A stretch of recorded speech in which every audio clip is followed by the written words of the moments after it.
maupun secara terminologi, para ahli berbeda pendapat. Nah, untuk secara etimologi, pengertian tasawuf ini terdiri dari beberapa pengertian. Di antaranya, yang pertama yaitu tasawuf berasal dari istilah yang dikonotasikan dengan al-sufah, yang berarti sekelompok orang pada masa Rasulullah SAW yang hidupnya diisi dengan berdiam diri di serambi-serambi masjid, dan mereka ini mengabdikan dirinya atau hidupnya untuk beribadah kepada Allah Subhanahu wa taala. Nah, selanjutnya yang kedua, ada yang mengatakan bahwa tasawuf itu berasal dari kata sofa. Maksudnya adalah orang-orang yang menyucikan dirinya di hadapan Tuhannya. Dan yang ketiga, ada yang mengatakan bahwa istilah tasawuf dari kata soft. Nah, ini dinisbatkan kepada orang-orang yang ketika sholat selalu berada di soft atau barisan yang paling depan. Selanjutnya yang keempat, ada yang mengatakan bahwa istilah tasawuf ini dinisbatkan kepada orang-orang Bani Sufah. Terus yang kelima, ada pula yang menisbatkannya dengan kata istilah bahasa Greek atau Yunani, yakni sopi. Istilah ini disamakan maknanya dengan kata al-hikmah atau kebijaksanaan dalam bahasa Arab. Dan yang keenam, ada juga yang mengatakan bahwa tasawuf itu berasal dari kata sofanah, yakni sebangsa buah-buahan kecil yang berbulu-bulu, yang banyak sekali tumbuh di padang pasir di tanah Arab. Nah, yang ketujuh, ada yang mengatakan bahwa tasawuf ini berasal dari kata suf, yang berarti bulu domba atau wool. Dan tampaknya dari ketujuh terma itu, yang paling banyak diakui kedekatannya dengan makna tasawuf sendiri yang dipahami sekarang adalah terma yang ketujuh ini, yakni kata suf ini tadi ya. Walaupun dalam kenyataannya tidak setiap sufi ini pakaiannya wool. Kaum sufi pada saat itu memang seringkali memakai pakaian dari bahan wool ya, yang kasar seperti karung goni, dan bukan seperti wool yang dimaksudkan atau yang sekarang ini yang cenderung teksturnya itu lembut dan mewah. Namun demikian, meskipun terdapat beragam pendapat tentang akar kata tasawuf, namun kata ini sudah terlanjur populer sehingga tidak perlu lagi didefinisikan secara etimologi. Yang dimaksud dengan tasawuf itu adalah usaha untuk membersihkan jiwa, memperbaiki akhlak, dan mencapai makom ihsan. Inilah yang dinamakan dengan tasawuf. Bisa saja yang dikatakan bahwa tasawuf adalah aspek spiritual atau aspek ihsan atau aspek akhlak dalam Islam. Objek dari kajian tasawuf ini lebih mengarah kepada kajian yang bersifat batin. Nah, menurut analisa Profesor Dr. H.M. Ataullah Ahmad M.A. bahwa objek pembicaraan ilmu tasawuf ini meliputi tentang akal dan makrifat, kemudian membahas mengenai hati dan riyadhah, latihan dalam spiritual. Adapun status ilmu tasawuf yaitu menuntun sesuai dengan petunjuk dan membuang apa yang tidak sesuai dengan tuntunan yang berlaku, kemudian sekuat tenaga menuju ke jalan ilahi. Nah, dasar ilmu tasawuf ini berasal atau bersumber dari Al-Quran. Paling tidak tampak dari 4 segi. Yang pertama, Al-Quran penuh dengan gambaran kehidupan tasawuf dan merangsang untuk hidup secara sufi. Kedua, Al-Quran merupakan sumber dari konsep-konsep yang berkembang dan dunia tasawuf. Ketiga, Al-Quran banyak sekali berbicara dengan hati dan perasaan. Di sini Al-Quran membentuk, mempengaruhi, atau mengubah manusia dengan bahasan hati, bahasan sufi, agar menjadi manusia yang berkepribadian sufi yang menyatu dalam dirinya secara harmonis, perasaan dekat, takut, dan cinta pada Tuhan. Yang keempat, Al-Quran sering menggambarkan Tuhan dengan gambaran yang hanya dapat didekati secara tepat melalui tasawuf. Kaum sufi menggambarkan Tuhan itu bahwasanya dialah yang awal dan akhir, dialah asal dan tempat kembali segala yang ada, dan dialah yang lahir dan batin, yakni yang imanen dan transenden. Berdasarkan Quran Surat Al-Hadid ayat 3. Selain itu, sufi akan merasa dekat akan kehadiran Tuhan dimanapun ia berada. Para sufi ini menemukan basis-basis ini dalam Al-Quran ayat 186 surah Al-Baqarah, menyatakan bahwa Tuhan amat dekat dengan hambanya dan dia akan mengabulkan hamba-hambanya apabila ia betul-betul memohon. Selain kesemestaan Tuhan dan perasaan dekat, Al-Quran juga memiliki ayat sebagai basis konseptual sufi. Misalnya Al-Hub, Al-Ma'rifah, Al-Kasyif, Al-Ilmu, dan sejenisnya. Semua konsep tersebut terdapat di dalam Al-Quran, seperti konsep mahabbah yang tertuang di dalam surah Al-Ma'idah ayat 54. Di samping itu, hadis juga memberi konsep yang sama terhadap konsep para sufi, sebagaimana hadis, barang siapa yang mengenal dirinya maka ia mengenal Tuhannya.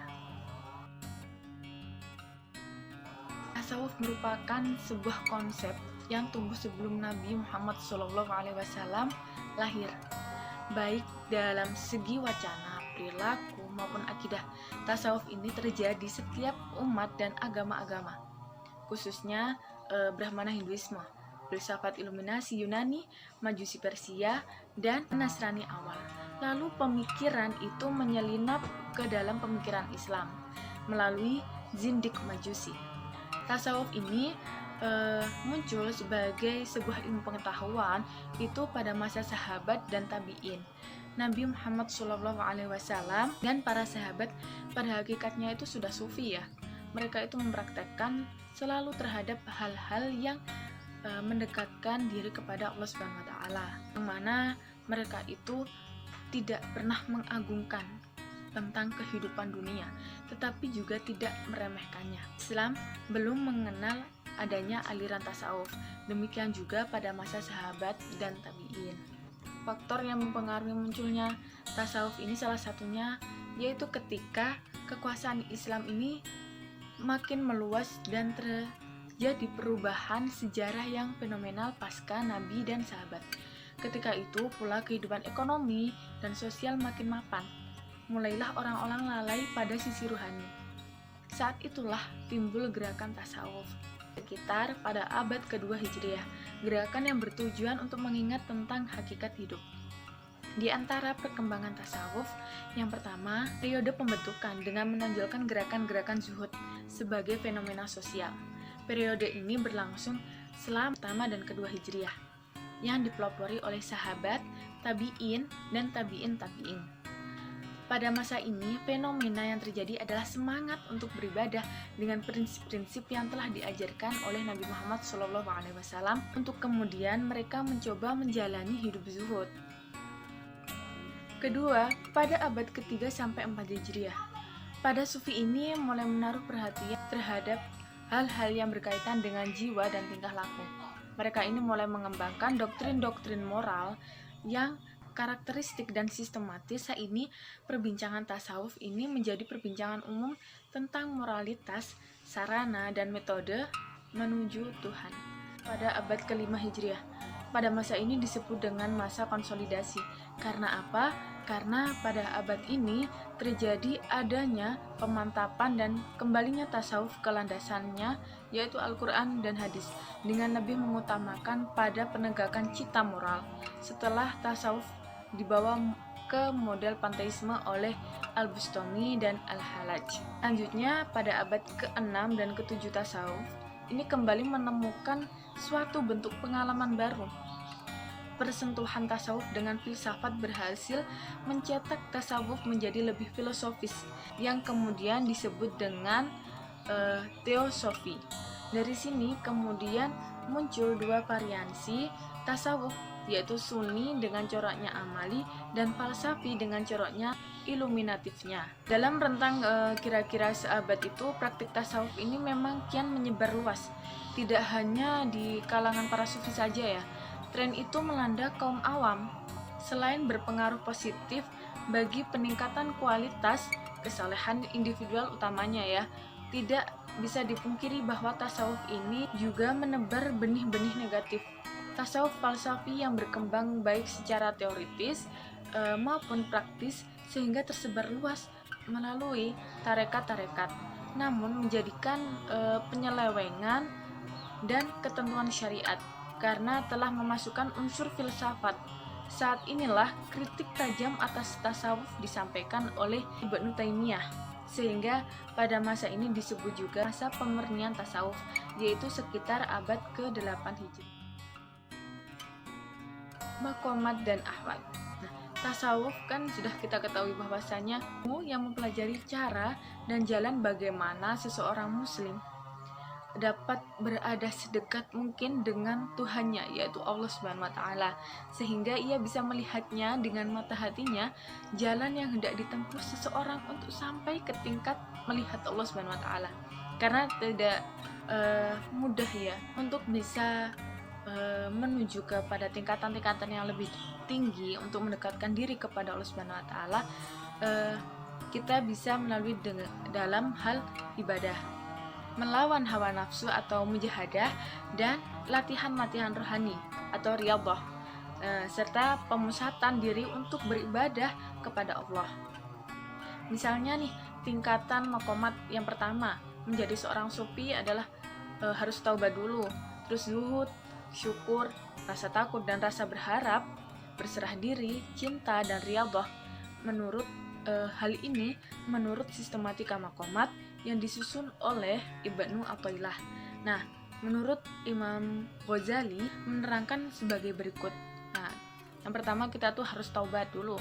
Habis itu sabar, pikir, zuhud, tawakal, mahabbah, al-ma'rifat, dan al-ridho. Nah, walaupun urutan dan jumlah maqamat yang dikemukakan oleh beberapa sufi tadi, secara umum susunan maqamat adalah yang pertama taubat, habis itu zuhud, sabar, tawakal, dan ridho. Sedangkan ahwal ini keadaan yang datang tanpa wujud kerja. Jadi ahwal ini merupakan anugerah Tuhan atau anugerah dari Allah. Lebih lanjut dijelaskan bahwa ahwal ini tidak diperoleh melalui ibadah kayak seperti halnya maqamat tadi ya. Jadi mujahadah, riyadhah, sebagainya berlaku dalam maqamat. Di antara contoh suasana hati yang termasuk dalam kategori ahwal, yakni ada al-muraqabat, yaitu merasa selalu diawasi oleh Tuhan. Selanjutnya rasa dekat, rasa cinta, rasa rindu, rasa menyaksikan Allah Subhanahu wa taala dengan mata hati. Habis itu rasa yakin. Konsep zuhud dalam ilmu tasawuf. Jadi para ahli tasawuf ini berbeda pendapat ya dalam mengartikan zuhud sesuai dengan pengalaman mereka masing-masing dan pada zaman mereka. Hanya saja secara umum zuhud ini dapat diartikan sebagai sikap untuk melepaskan diri dari ketergantungan kehidupan duniawi yang lebih mengutamakan kehidupan akhirat. Syekh Abdul Qadir Al-Jailani mengartikan zuhud adalah al-raghib an al-dunya hubban lil akhirah. Artinya orang yang tidak tertarik kepada dunia karena cinta kepada akhirat. Nah, zuhud itu tidak dimaksudkan untuk berpaling dari kehidupan dunia. Ia menganjurkan untuk mendahulukan kepentingan akhirat karena hal itu akan membawa keuntungan bagi keduanya. Dan sebaliknya, jika kita mendahulukan kepentingan dunia, maka hal itu akan membawa kerugian dan petaka bagi di dunia maupun di akhirat. Ketika ia berbuat untuk dunianya, maka ia akan sekedar mengambil kebutuhan seadanya.